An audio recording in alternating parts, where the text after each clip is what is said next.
Ya itu Pak, jadi ada kalanya nggak tahu itu baik, ya. Jadi mendingan nggak usah tahu, biarin orang mah pada update, ya segala apa tahu. Meneruskan ngaji fikih batin, ya. Kajian akhlak kitab Sulamu Taufik. Malam ini kita membahas ma'asil udhun, ya. Maksiat telinga.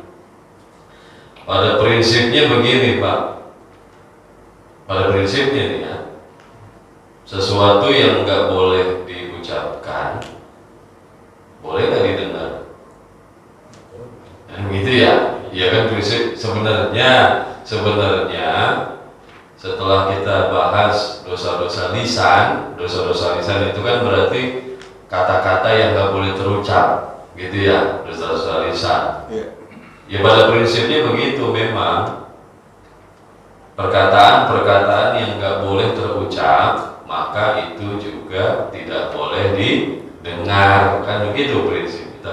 Tapi oleh ulama tetap dibahas lagi.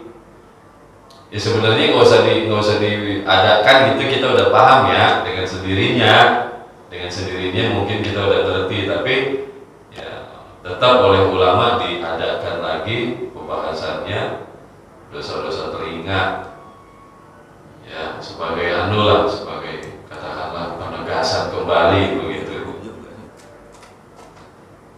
Dan ini nggak banyak ya, dosa-dosa telinga nggak banyak. Nanti sedikit diteruskan ma'asil yadain, 2 baris di bawahnya. Teruskan sedikit dosa-dosa 2 tangan, ya sedikit. Karena maksiat telinganya dikit, jadi saya tambahkan langsung ke pasal dosa 2 tangan. Tapi enggak semuanya dosa 2 tangan. Baik, bismillahirrahmanirrahim. Wa min ma'asil udhuni, dan diantara maksiat telinga, al-istima'u, mendengarkan, ila kalamin, kepada perkataan, shadirin, yang timbul, min qaumin, dari sekumpulan orang, akhfauhu anhu, yang mereka menyembunyikannya. Ini dosa telinga nih, mendengarkan sesuatu dari seseorang atau dari beberapa orang yang padahal mereka menyembunyikannya, yang padahal mereka merahasiakannya. Misalnya di sini lagi ada bertiga berempat, gitu ya, lagi pada ngobrol, tapi suaranya bisik-bisik, gitu. Nah terus bapak di sini nggak diajak apa? Nggak diajak ngomong. Bapak begini, nyurang, apa namanya? Ya berusaha istima itu berarti ada usaha mendengarkan. Tuh kupingnya dosa. Ya. Jadi udah biarin Pak, nggak diajak ngomong juga. Ya. Ada sesuatu yang mereka rahasiakan kepada kita. Mereka nggak mau kita tahu. Oh ya sudah, biarin pada bisik-bisik. Ya. Kita nggak diajak ngobrol, gitu, biarin. Mendingan begitu Pak. Ada kalanya lebih baik kita nggak tahu. Karena kalau tahu nanti hati jadi, ya begitu dah. Ya. Nabi pernah bilang begitu. Kemarin ngaji hadis di Riyadhus Shalihin tuh, la yuballighni ahadukum syai'an an ahadin, gitu. Rasul sampaikan begitu kepada para sahabat. Jangan sekali-kali kalian menyampaikan kepadaku sesuatu tentang seseorang. Kalau ada apa-apa di antara kalian, nggak usah cerita kepada saya. Kenapa Nabi bilang begitu? Fa ini uhibbu apa tuh saya lupa. Jadi aku ingin ketika aku bersama kalian, ya, wa ana salimus sadri. Sungguh aku menginginkan ketika aku ada bersama kalian, hatiku selamat, hatiku bersih. Jadi Rasul nggak mau tahu kalau si Fulan begini, si Fulan begitu, udah nggak usah pakai diceritain ke saya. Nah, saya pengen hati selamat. Selamat itu apa? Hati selamat apa? Bersih. Ya itu Pak, jadi ada kalanya nggak tahu itu baik, ya. Jadi mendingan nggak usah tahu, biarin orang mah pada update, ya. Segala apa tahu, segala berita apa anda tahu, ya. Apa anda berita tahu, ya. Pejabat, selebritis tahu semuanya. Bayangin hatinya kayak apa itu, ya. Makanya ketika kita ya emang apa sih namanya ketinggalan zaman apa kampungan apa ya gaptek bukan gaptek ya kuper ya bodoh amat biarin dikata kuper juga ya nggak gaul itu mah tinggalan biarin dah soalnya nanti ya ada menimbulkan sesuatu nanti dalam hati ya jadi tahu keburukan orang. Hati yang tadinya bersih jadi ada kotor, jadi ada noda, gara-gara tahu hal tentang orang lain. Nah Nabi itu nggak mau, Nabi sampaikan begitu kepada para sahabat, nggak usah ada apa-apa tentang seseorang di antara kalian, nggak usah cerita kepada saya. Ya. Jadi Nabi pengen ya semua sahabat tuh dipandang sama. Jangan sampai Nabi mendengar sesuatu tentang si Fulan, kemudian Nabi memandang satu berbeda. Nabi nggak mau begitu. Itu sikap seorang pemimpin begitu Pak. Jadi anak buah kalau pada berantem urusan apa, dah nggak usah pakai ngadu, guys. Nih Bapak sebagai pemimpin, dah nggak usah pakai ngadu sama saya kalau bukan urusan penting banget mah, ya. Urusan sendiri gitu. Pemimpin tuh begitu. Jadi nggak mau memandang berbeda kepada seluruh bawahannya gitu. Ya. Jadi inginnya memandang sama kepada semua. Soalnya kalau tahu kan jadi perasaan beda sama satu orang ya, jadinya begitu. Nah Nabi nggak mau begitu. Jadi gitu nggak usah tahu lah ya rahasia orang. Sesuatu ya orang lain atau siapapun menyembunyikan sesuatu dari kita, nah, kita nggak usah pengen tahu. Nah itu bahasanya istima itu berarti mendengarkan, ada usaha untuk mendengarkan gitu. Beda nanti mendengar nggak sama nanti ya mendengarkan dengan terdengar, itu beda nanti ada. Ini istima, menyimak, memperhatikan tuh istima. Berusaha mendengarkan. Terus wa ila sairil aswad. Baca dulu. Ya tentang hal tadi itu dalam hadis Nabi sabdakan man istama'a ila hadisi qaumin, barang siapa yang berusaha mendengar pengen tahu pembicaraan orang lain, wahum lahu karihuna, padahal mereka nggak senang gitu. Padahal mereka nggak senang pembicaraannya didengerin. Apa akibatnya nanti? Subba fi udunaihil unuku yaumal qiyamah. Nanti di hari kiamat dua telinganya bakal disiramin unuk. Unuk itu apa? Timah yang mencair. Berarti panas ya, jangan saya kata mencair dingin kan timah yang mencair berarti apa? Kayak apa itu kopi? Nah, itu akibatnya tuh Nabi peringatkan begitu. Akibat orang yang kepo atau kepo, pengen tahu aja ini, apa pengen tahu aja ya,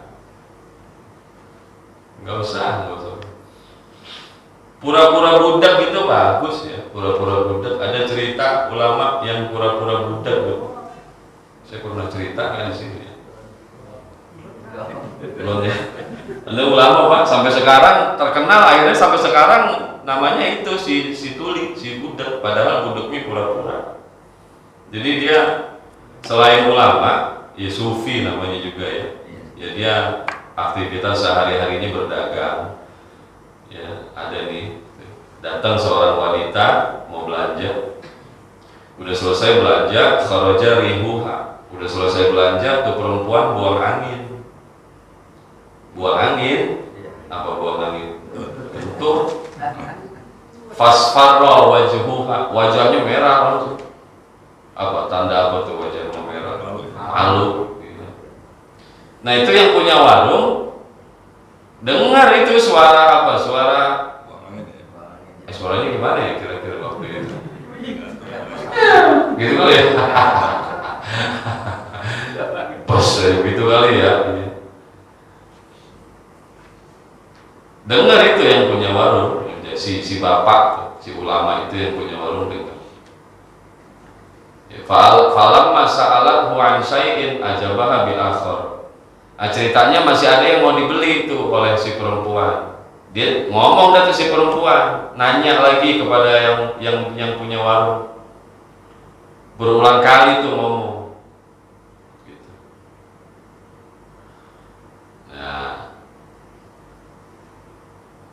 Nah, terus ya nggak ngejawab tuh.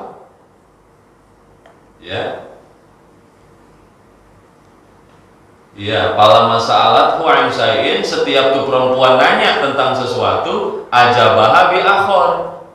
Tuh yang punya warung jawabnya lain. Itu dia datang mau belanja, ya, baru pengen ngomong, terus buang angin, kentut. Kedengeran tuh yang punya warung, ya malu-malu ya. Ya cuman belanjanya tetap jadi. Nanya ada tuh si perempuan, "Bang, ada anu nggak? Beli anu dah." Nah, tuh yang punya warung jawabnya yang lain. Nanya gula, jawabnya kopi. Nanya, iya begitulah. Nanya A, jawabnya B. Wah kata miraron, terus berulang kali begitu. Jadi pura-pura budak ala hayatil asom. Jadi itu penjaga warungnya bertingkah laku seperti orang tuh tuli. Litazunna annahu asom, supaya tuh ibu nyangka dia beneran tuh tuli. Jadi itu penjaga warung berperilaku begitu, pura-pura nggak dengar, li ajri satri auratiha. Itu penjaga warung semata-mata ingin menutupi aibnya. Kentut di depan orang malu apa? Masya Allah. Nah, karena berkali-kali ditanya tapi jawabnya lain, ditanya A, jawabnya B, ditanya B, jawabnya C, berkali-kali begitu. Zonnat bidzalika anna hadzal rajul asom. Nah, tuh ibu nyangka dong, dalam hati dia budak kali ya gitu. Di keadaan kali dia budak kali ya gitu. Dalam hati nyangka begitu. Fanbasata wajhuha wa farihat bidzalik. Nah, setelah nyangka begitu ya wajahnya berseri lagi. Dia girang tuh.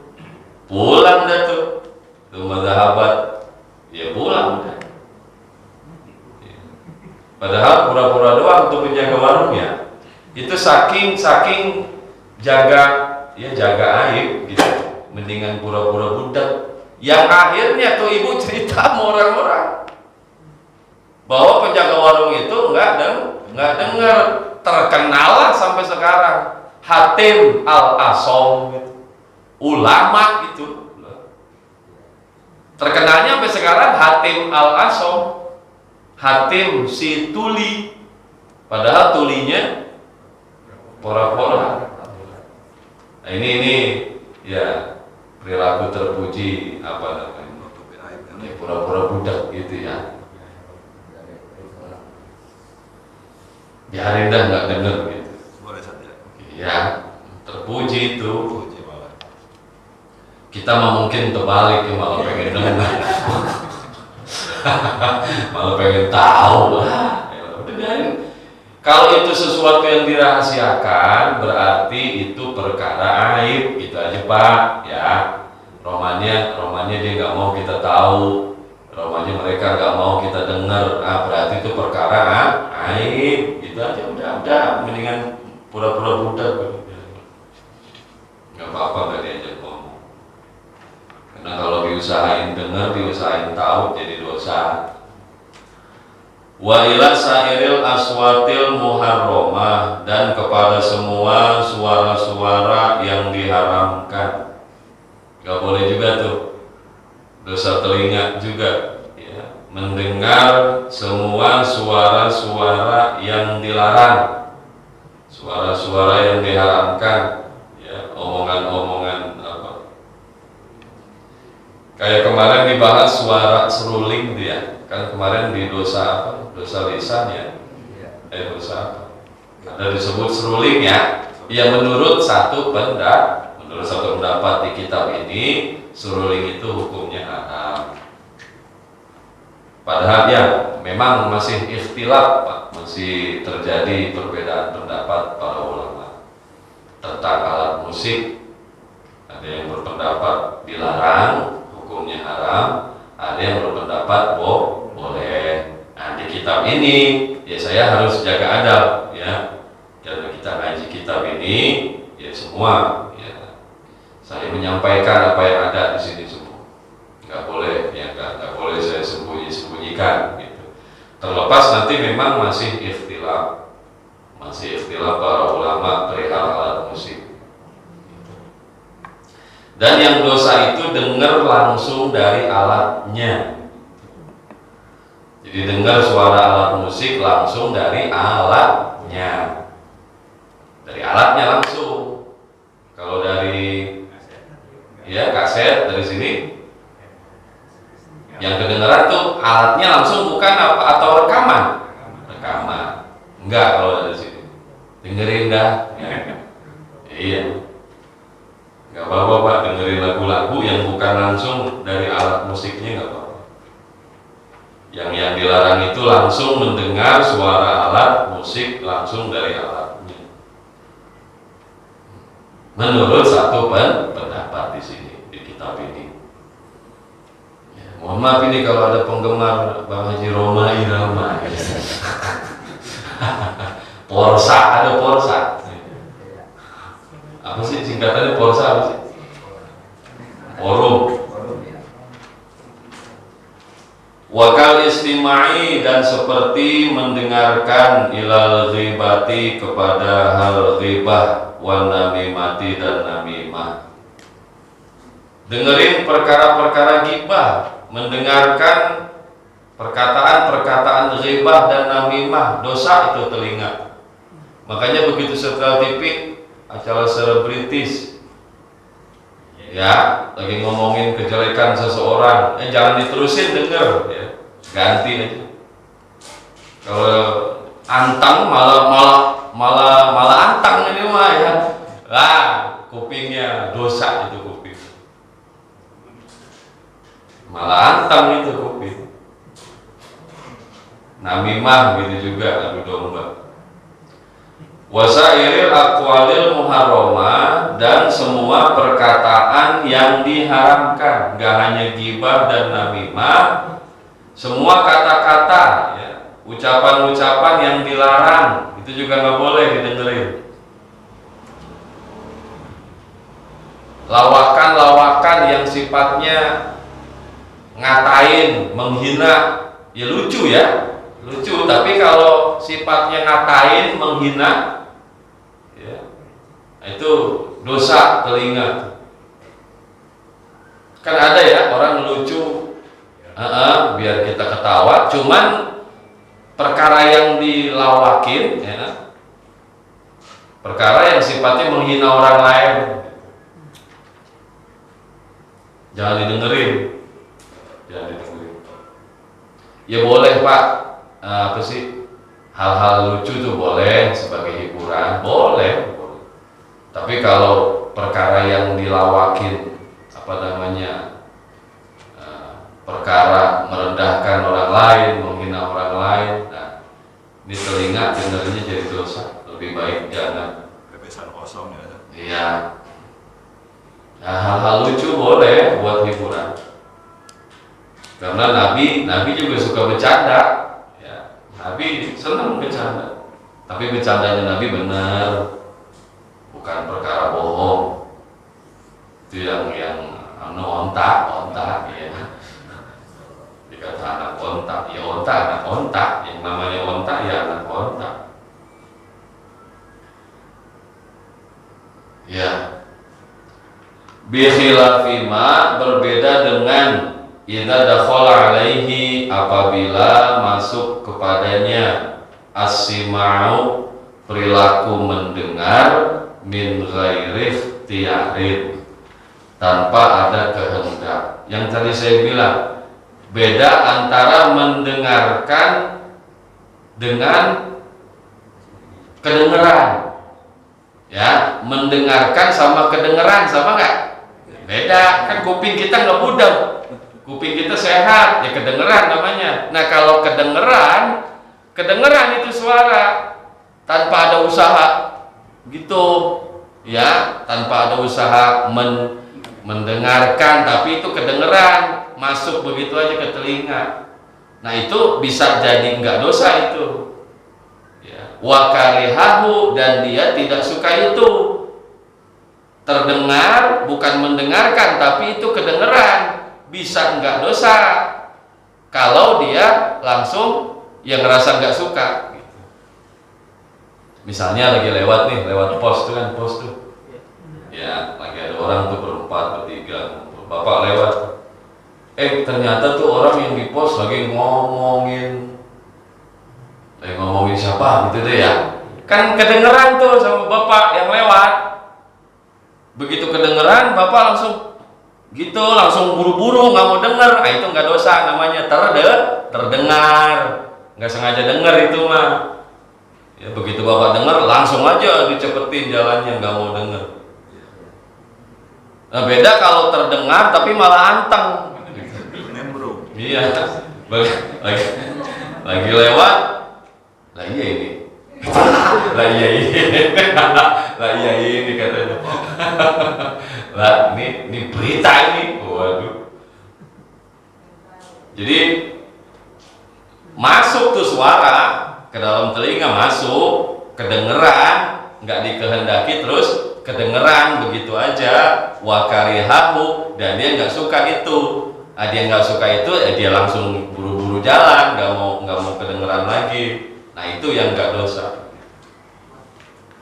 Kalau itu terdengar, kalau itu kedengeran, tapi dia malah anteng, malah resep, malah berhenti, pura-pura ngeliat HP di jalan, padahal lagi dengerin. Itu sama. Walazimahu, dan wajib kepadanya al-inkaru, ingkar. Nggak dosa tuh. Itu suara, omongan-omongan tidak baik terdengar di telinga tanpa dikehendaki, tidak menjadi dosa asal dia nggak suka dengan itu. Dia langsung nggak suka dengan itu, dia benci itu, dia buru-buru menghindar, dan hatinya wajib ingkar dengan itu. Ingkar itu berarti apa? Nggak repot, ya, nggak senang. Jadi intinya semua yang haram diucapkan, kata-kata yang dilarang terucap, maka semua itu dilarang didengar. Itu Pak intinya. Ya kan semua-muanya dari hati ya, tapi secara spesifik disebutkan oleh ulama mulai dari dosa apa tuh? Lisan, terus ya di telinga, nanti udah kemarin mata, ya udah ya. Karena memang nanti semua anggota badan bersaksi gitu Pak. Ya kan seharusnya nggak usah disebut dosa mata, dosa mulut, dosa telinga, kan gitu nggak usah disebut ya. Ya udah kalau emang dosa orangnya aja seksa gitu ya. Maksudnya nanti ini dalam rangka ingin ya kaitannya, hubungan eratnya dengan ayat itu bahwa anggota badan nanti semuanya bersaksi. Al yauma nakhtimu, surat Yasin. Al yauma nakhtimu ala afwahihim wa tukallimuna aydihim wa tashhadu arjuluhum.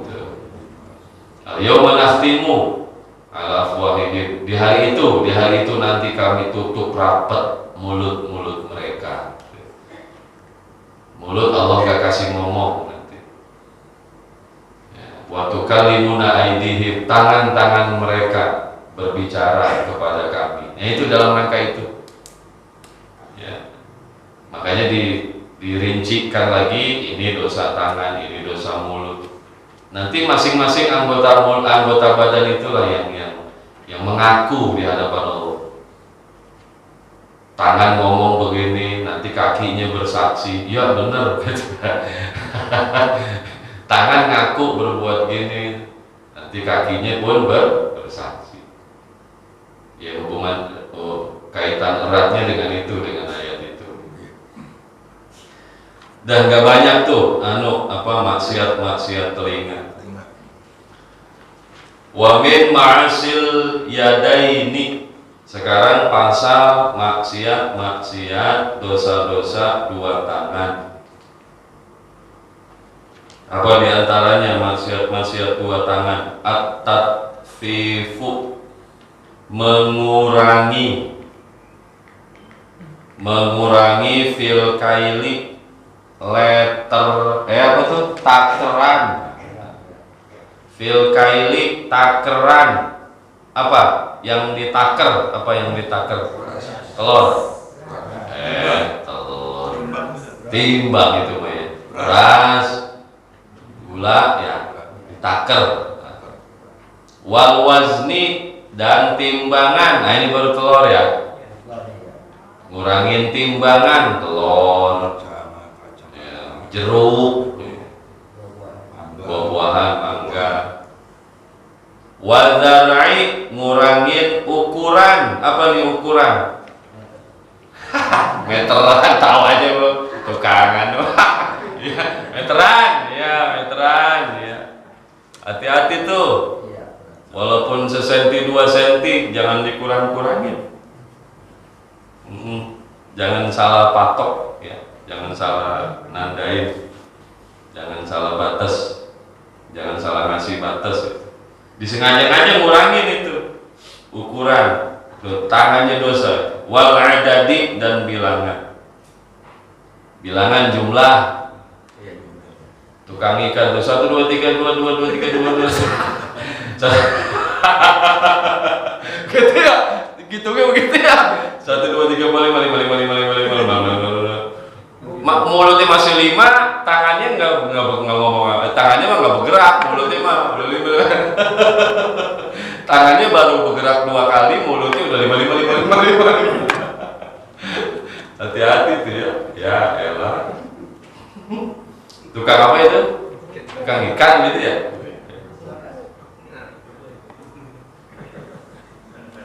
Pernah ada postingan tuh ya, ini pedagang apik ini, ada di mana entah itu ya.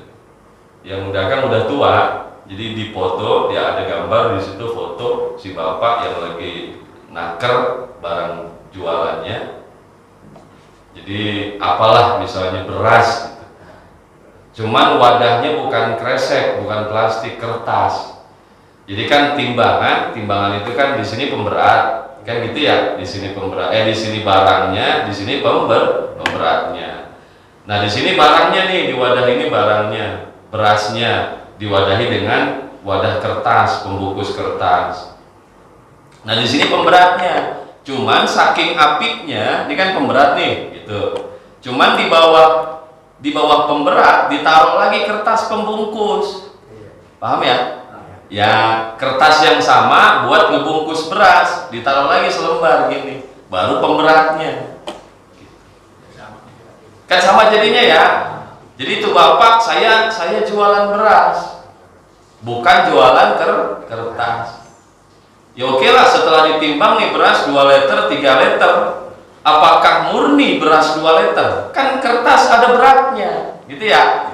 Walaupun timbang berapa sih berarti kertas. Tapi itu bapak saking apiknya, saking waroknya, nggak mau dosa, dia taruh lagi tuh berat yang sama dengan kertas tadi di bawah timbangan.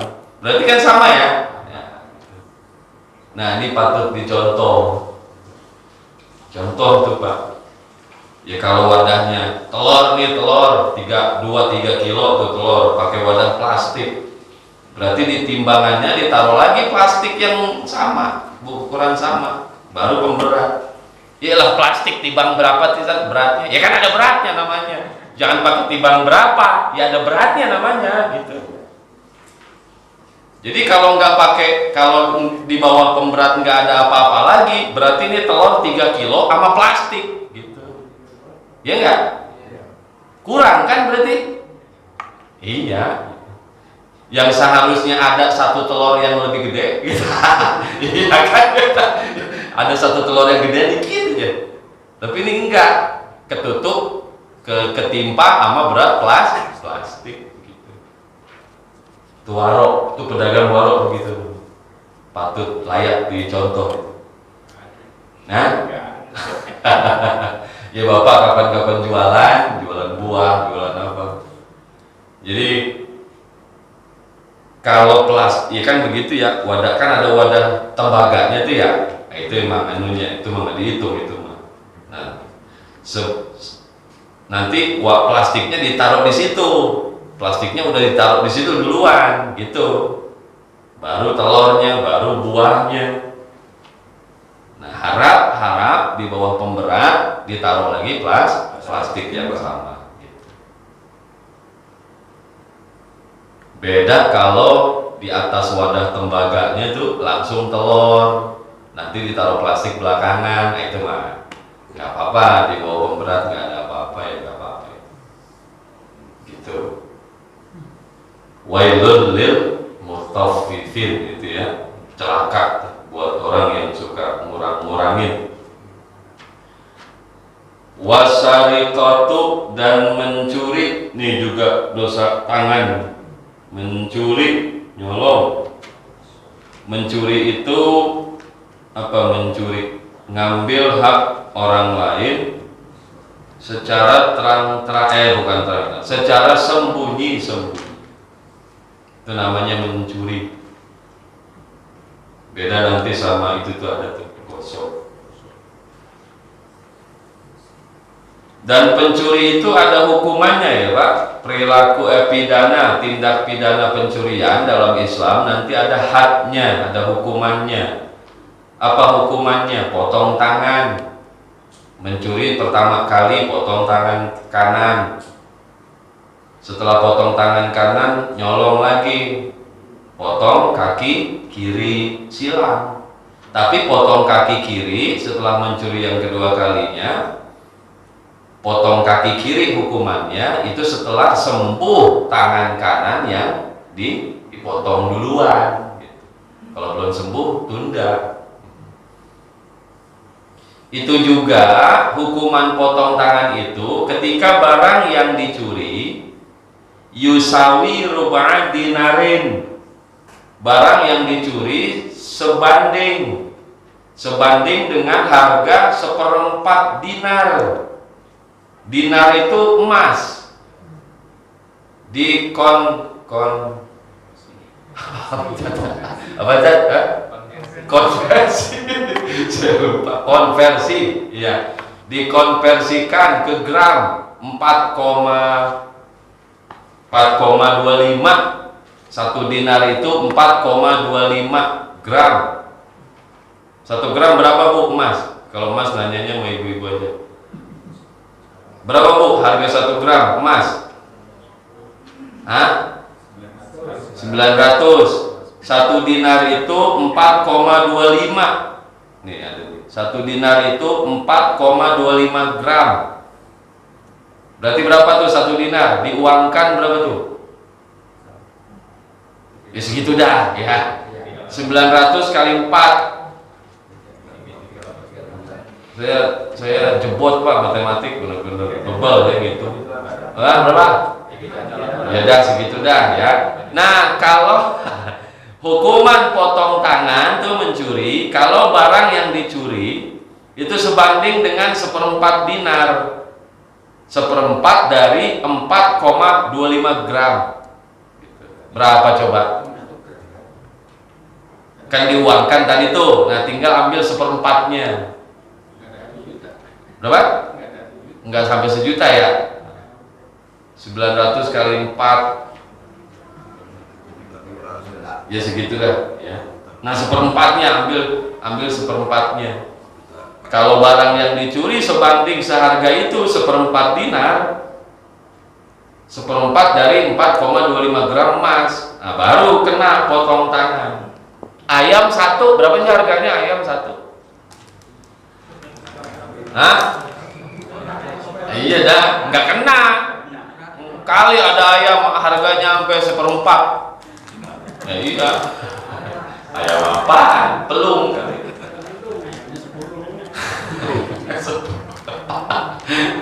Iya begitu. Islam tuh nggak segitunya ya. Terus juga ketika memang mencurinya buat poya-poya. Tuh. Ini jadi banyak poin-poin yang harus dipenuhi. Sahnya kena hukuman potong tangan tuh. Itu barang yang dicuri sebanding dengan 1/4 dinar, terus mencurinya bukan mendesak gitu. Ya kalau mencuri keperluan mendesak enggak kena. Mencuri karena anak bini pada kelaparan, nah itu mah jangan dihukum. Walaupun barang yang dicuri senilai dengan 1/4 dinar, tapi kalau mencurinya mendesak enggak dihukum. Malah harus disantuni ya, begitu Pak ya. Jadi jangan ditangkap yang begitu sebenarnya, jangan dipenjara.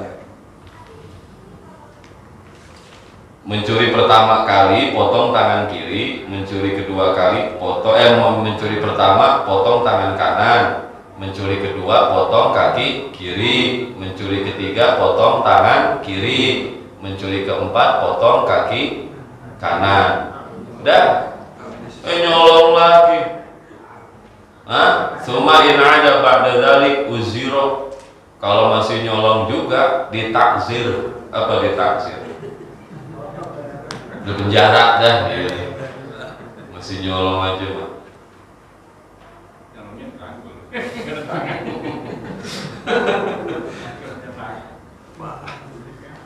Pencuri. Dan caranya Pak, nih ya kalau di hukum Islam itu ya, itu motongnya nggak kayak algojo pakai kampak begitu, enggak. Ini kan persendian nih, nanti motongnya di sini nih di pergelangan. Jadi ini Pak ditarik dulu, diikat sekencang-kencangnya, tarik sekencang-kencangnya, biar apa? Biar nyoplok dulu, tahu nyoplok. Ini kan persendian ini, plok. Nah begitu plok, nah udah tinggal potong, tinggal seset kulit. Begitu motongnya, tinggal seset kulit kan. Nah habis diseset kulit, ceburin ke minyak biar apa? Biar rapet. Gitu, nggak nyakitin banget namanya, sakitnya nggak terlalu, bukan kampak, algojo, bola, enggak begitu.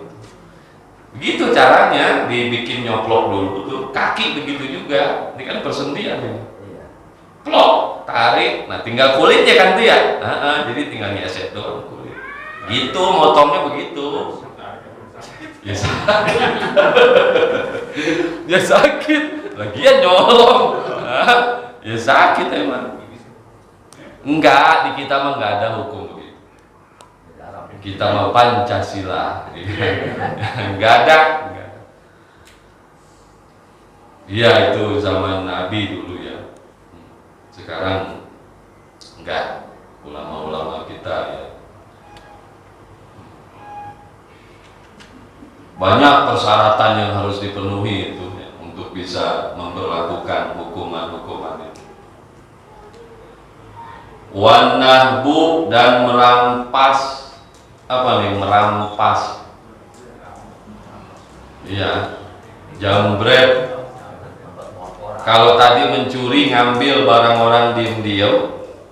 Nah kalau ini ngambil barang orang terang-terangan dan dengan sikap keras gitu, merampas, begal. Kalau tiba ngambil barang secara paksa, maka hukumannya hukuman pencurian. Tapi kalau ngambil barang orang secara paksa sekaligus membunuh si pemiliknya, hukumannya lebih parah lagi, Pak. Hukumannya mati. Dan nggak hanya mati, nggak hanya kisos mati. Nanti setelah mati dimandikan, dikafani, terus disalib dulu sebelum dikubur, digantung. Tuh, hukuman begal sekaligus membunuh. Sebelum dikubur wajib diikat. Kalau kita di mana? Di kelurahan tuh. Di Petra ya, ya tempat tempat banyak orang ya. Sentral ya. Berapa hari ya? Kalau nggak lupa saya 3 hari. Baru deh tuh selesai. Iya buat peringatan. Tuh begal. Hah? Bau. Wal ghasbu, dan gosok. Nih dosa tangan juga nih, gosok. Kalau yang melakukan tangan. Ya kalau yang melakukan kaki, gosok kakinya, gosok ya kaki kena gitu. Gosok itu ngambil barang orang sama kayak mencuri, tapi kalau mencuri diam-diam, ngumpet-ngumpet. Kalau gosok terang-terangan, tanpa kekerasan. Kalau gosok mah, kalau tadi kan ngerampas namanya dengan kekerasan. Pernah pakai sendal orang dari musola? Nah itu gosok namanya. Halus nggak? Halus, repek, tahu repek? Iya diem-diem. Tapi di tengah orang banyak. Bukan mencuri itu namanya. Banyak orang. Cuma ya orang kan mikirnya sendal dia gitu. Padahal bukan. Nah itu gosok namanya. Nah di pesantren itu udah nggak bisa dihindari kayaknya kalau di pesantren. Nah bapak ibu yang anaknya pesantren baru seminggu 2 minggu pesantren, bantal hilang, anduk, gayung. Yaudah sabar aja, nggak usah pakai ngomong ke kiai pengasuh, nggak usah pakai ngadu ke pengurus, ntar malah diomelin biar itu udah nantinya anak terdidik biar saling redo begitu dah. Karena saya pernah pesantren, saya ngalamin. Buat santri-santri yang udah lama mah, yang udah senior, mereka udah terdidik saling redo. Handuknya dipakai sama orang, sendalnya dipakai sama orang. Ya ntar kita begitu juga ntar. Handuk orang kita pakai, sendal orang kita pakai, begitu namanya santri. Kalau udah lamaan, udah senior, biasanya udah saling redo. Nah kalau udah saling redo, jatuh nggak gosok? Nah, enggak. Jadi biarin, Pak. Ya beliin lagi dah. Anak kan laporan biasanya. Bantal aku hilang. Kasur. Coba Pak, orang dulu saya tahu-tahu bantal ada di masjid, pikirin dah coba. Loh, bantal ada di masjid, bantal kita ada di masjid. Terbang apa tuh bantal? Ya santri bawa gitu, dia mau tidur di masjid, dia bawa itu bantal dari kamar. Wal muksu, dan upeti. Upeti itu akhdhu syai' zulman wa qahran minal bai'. Apa dia kalau di pasar jatah apa? Kalau nggak ada timbal baliknya tuh dosa. Tangan itu dosa. Jatah memang. kecuali ada timbal baliknya, ada kerjaannya, uang keamanan katanya, tapi benar-benar dia jaga di situ, jaga keamanan. Nah benar itu mah upah namanya, gaji. Uang kebersihan gitu. Ente boleh dagang sini, boleh cari lapak di sini, cuman uang kebersihan berapa misalnya. Tapi benar emang ada anunya, ada apanya? Iya, sampah-sampah yang dikumpulin oleh pedagang tuh nanti dia ambilin sama dia. Nah itu benar, itu mah namanya upah. Ini mah enggak, timbal baliknya enggak ada. Uang jago katanya gitu ya. Nah, uang jago apa tuh? Iya, kayak mobil-mobil lewat tuh polisi suka minta. Sama truk-truk yang lewat apa? Tangannya itu dosa. Wal qatlu, dan membunuh. Nanti dah membunuh kita bahas panjang nanti. Masih panjang tuh. Ya, ini baru sedikit tuh, dosa dua tangan. Sengaja saya taruhin langsung dosa dua tangan karena emang dosa telinganya kebangetan dikit. Dah, ada yang mau tanya? Masih lanjut nanti dosa dua tangan. Kalau bisa luas waktunya. Iya. Minggu depan temuan berikut. Cukup deh ya? Ada. Mudah-mudahan ya kita bisa menghindari ya hal-hal yang menjadi dosa tadi. Ya, ini ngaji begini Pak Bu biar kita tahu ya. Kan jadi tahu ini dosa, ini nggak boleh, gitu jadi tahu. Nah setelah tahu apa? Ya harapannya kita kuat apa bisa menjauhi, bisa menghindari. Wallahu a'lam bishawab. Mudah-mudahan bermanfaat. Nasallallahu wal qabul wa nafa bihi. Al-Fatihah. A'udzubillahi minasyaitonir rajim. Bismillahirrahmanirrahim. Alhamdulillahirabbil alamin. Maliki yaumiddin. Iyyaka na'budu wa iyyaka nasta'in. Ihdinas siratal mustaqim. Siratal ladzina an'amta 'alaihim ghairil maghdubi 'alaihim. Subhanakallahumma wa bihamdika asyhadu an la ilaha illa anta astaghfiruka wa atubu ilaik. Kurang lebih saya mohon maaf. Assalamualaikum warahmatullahi wabarakatuh.